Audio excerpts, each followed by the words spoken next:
নমস্কার। আজকের বিশেষ বিশেষ খবরগুলি হলো আসানসোলে বিরাট চমক বিজেপির, এই হেভিওয়েট নেতাকে দাঁড় করানো পদ্ম শিবির, চাপে শত্রুঘ্ন, বাঁচানোর কেউ থাকবে না, কি পরিণতি হয় দেখুন। ভোটের আগে কিসের ভয় অভিষেকের গলায়? শিক্ষক নিয়োগ দুর্নীতি নিয়ে বিরাট রায়, হাইকোর্টের এক নির্দেশে রাতের ঘুম উড়ল শিক্ষকদের। ভোটের আগেই জিতে গেলেন মহুয়া, তৃণমূল নেত্রীর পক্ষে বিরাট রায় দিল হাইকোর্ট। বাতিল নেতাকে আসানসোলের টিকিট, বাদ কিরণ, অভিষেকের আসনে এখনো প্রার্থী দিল না বিজেপি। আসানসোলে বিরাট এক চমক বিজেপির, এই হেভিওয়েট নেতাকে দাঁড় করালো পদ্ম শিবির, চাপে শত্রুঘ্ন।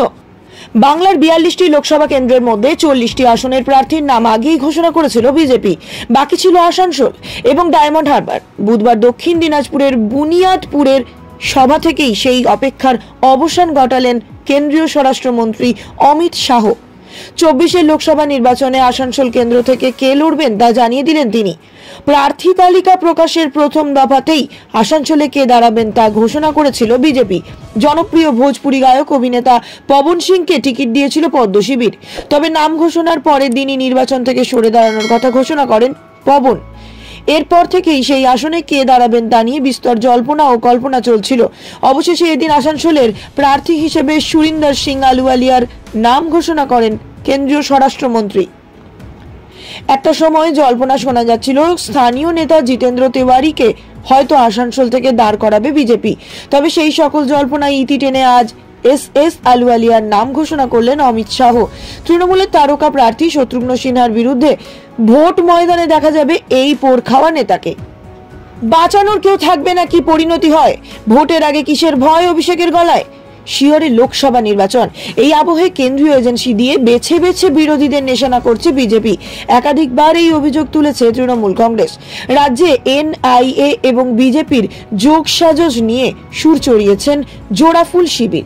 এবার ফের একবার এই নিয়ে পদ্ম শিবিরকে নিশানা করলেন অভিষেক বন্দ্যোপাধ্যায়। বিজেপির কি পরিণতি হয় দেখবেন, বাঁচানোর কেউ থাকবে না, এমনই মন্তব্য করেন তিনি। মঙ্গলবার সিঙ্গুরে সাংগঠনিক বৈঠকে যোগ দিয়েছিলেন অভিষেক। সেখান থেকে কেন্দ্র এবং বিজেপির বিরুদ্ধে সরব হন তৃণমূলের সর্বভারতীয় সাধারণ সম্পাদক। তিনি দাবি করেন বাংলায় এনআইএ বিজেপির আঁতাতের বেশ কিছু নথিপত্র তুলে ধরেছে তৃণমূল শিবির। তা সত্ত্বেও নির্বাচন কমিশনের তরফ থেকে কোনো প্রকার সক্রিয়তা দেখানো হচ্ছে না। লোকসভা নির্বাচনের আগে কেন্দ্রীয় এজেন্সি ব্যবহার করে বিরোধীদের নিশানার অভিযোগ তোলা হয়েছে বিজেপির বিরুদ্ধে। এই দিন অভিষেক বলেন বিজেপি ভীত সন্ত্রস্ত, ওরা ভয় পাচ্ছে, মানুষের ওপর ওরা বিশ্বাস রাখতে পারছে না, ভয় থেকে এসব করছে। গণতন্ত্রের উৎসব হলো নির্বাচন, কিন্তু সেই নির্বাচন প্রক্রিয়াতেই যাতে কেউ গণতান্ত্রিক অধিকার প্রয়োগ করতে না পারে সেটার ব্যবস্থা করছে ওরা। রাজনৈতিক প্রতিপক্ষদের চিহ্নিত করে তাদের প্রার্থী, অঞ্চল সভাপতিদের হেনস্থা করা হচ্ছে।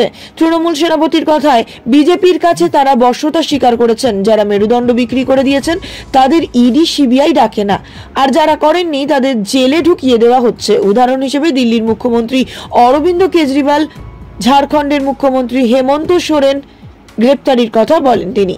একই সঙ্গে দাবি করেন অসমের মুখ্যমন্ত্রী হিমন্ত বিশ্ব শর্মা বশ্যতা স্বীকার করেছেন, তাই সারদায় নাম না থাকলেও তাকে কেন্দ্রীয় এজেন্সি ডাকে না। শিক্ষক নিয়োগ দুর্নীতি নিয়ে বিরাট রায়, হাইকোর্টের এক নির্দেশে রাতের ঘুম উড়ল শিক্ষকদের। শিক্ষক নিয়োগ নিয়ে দীর্ঘদিন ধরে সরগরম রাজ্য রাজনীতি।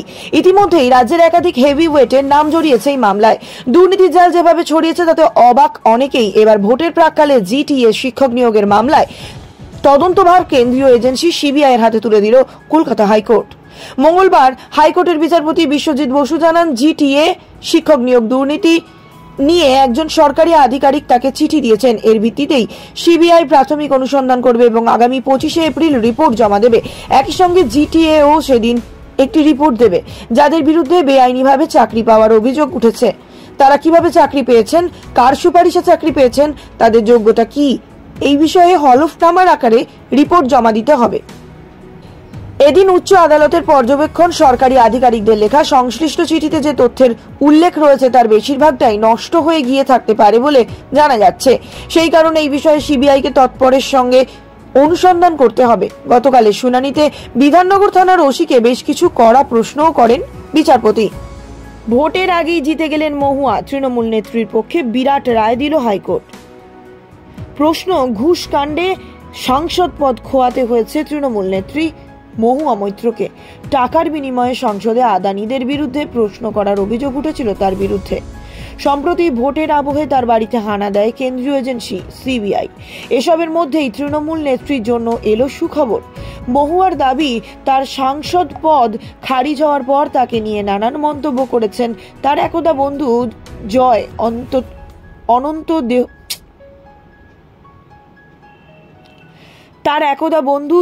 অনন্ত দেহদ্রাই। অন্যদিকে অনন্তের দাবি, মহুয়া তার বিষয়ে নানান কথা বলেছেন। বিষয়টি এমন পর্যায়ে পৌঁছে যায় যে তৃণমূল নেত্রীর বিরুদ্ধে মানহানির মামলা দায়ের করেন অনন্ত। মঙ্গলবার শুনানি ছিল সেই মামলার এবং সেখানেই তাৎপর্যপূর্ণ পর্যবেক্ষণ দিল্লি হাইকোর্টের। মহুয়া মৈত্রের অবমাননাকর মন্তব্যের অভিযোগ এনেছিলেন অনন্ত। একই সঙ্গে সেগুলি যাতে বন্ধ করার নির্দেশ দেয় আদালত, সেই আর্জি জ্বালিয়েছিলেন তিনি। তবে গতকালের শুনানিতে দিল্লি হাইকোর্ট স্পষ্ট জানায়, অনন্ত যদি মহুয়ার বিরুদ্ধে প্রকাশ্যে সরব হন তাহলে মহুয়ার কাছেও আত্মপক্ষ সমর্থনের সুযোগ রয়েছে। তবে অনন্তের বিরুদ্ধে কোনো মিথ্যে অভিযোগ আনতে পারবেন না মহুয়া, তাহলে তার বিরুদ্ধে পদক্ষেপ গ্রহণ করতে হবে। এদিনের শুনানিতে অনন্তের আইনজীবী দাবি করেন, তার মক্কেলের চেয়ে বেশি প্রভাবশালী একজন ব্যক্তিত্ব হলেন মহুয়া, তাই তার মন্তব্যের প্রভাব অনন্তের কর্মজীবনে পড়ছে। অন্যদিকে তৃণমূল নেত্রীর আইনজীবীর আবার দাবি, তার মক্কেল অনন্তের বিরুদ্ধে কোনো অবমাননাকর মন্তব্য তিনি করেননি।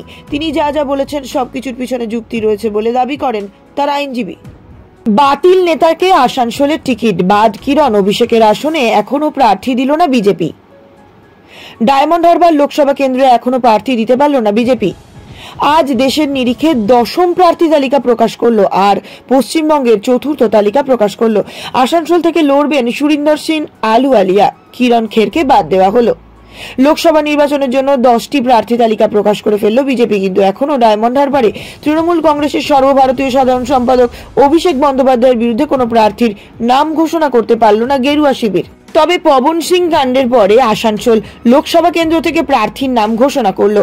ওই আসন থেকে বর্ষিয়ান রাজনীতিবিদ সুরিন্দর সিং আলুওয়ালিয়াকে টিকিট দিল বিজেপি, যিনি গতবার বর্ধমান পূর্ব লোকসভা কেন্দ্র থেকে জিতেছিলেন, কিন্তু সেই আসন থেকে তাকে ছেঁটে ফেলে দিলীপ ঘোষকে টিকিট দেয় বিজেপি।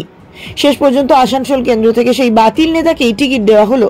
এমনিতে গত 2 মার্চ যখন লোকসভা নির্বাচনের জন্য প্রথম দফার প্রার্থী তালিকা ঘোষণা করেছিল বিজেপি, তখন আসানসোল থেকে ভোজপুরি গায়ক পবনকে দাঁড় করানো হয়েছিল, কিন্তু তাকে নারী বিদ্বেষী এবং বাঙালি বিদ্বেষী ভিড়ে বিদ্ধ করা হয়েছিল। সেই পরিস্থিতিতে নিজের আসানসোল থেকে নাম তুলে নেন পবন।